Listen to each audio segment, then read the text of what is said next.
The Adventures of Pinocchio by Carlo Collodi. Chapter 6. Pinocchio hated the dark street, but he was so hungry that, in spite of it, he ran out of the house. The night was pitch black. It thundered, and bright flashes of lightning now and again shot across the sky, turning it into a sea of fire. An angry wind blew cold and raised dense clouds of dust, while the trees shook and moaned in a weird way.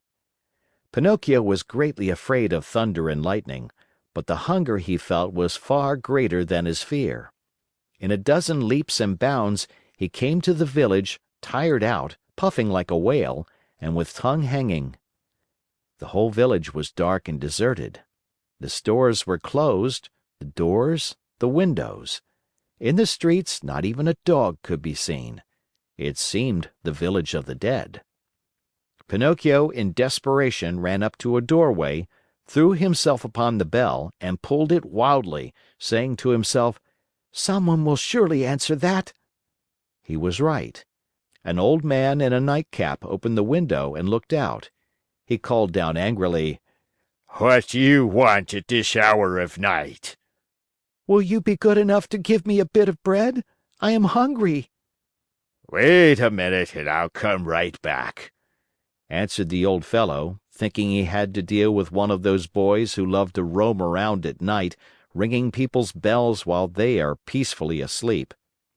After a minute or two, the same voice cried, "Get under the window and hold out your hat." Pinocchio had no hat, but he managed to get under the window just in time to feel a shower of ice-cold water pour down on his poor wooden head, his shoulders, and over his whole body. He returned home as wet as a rag, and tired out from weariness and hunger. As he no longer had any strength left with which to stand, he sat down on a little stool and put his 2 feet on the stove to dry them. There he fell asleep, and while he slept, his wooden feet began to burn. Slowly, very slowly, they blackened and turned to ashes. Pinocchio snored away happily as if his feet were not his own. At dawn he opened his eyes just as a loud knocking sounded at the door. "Who is it?"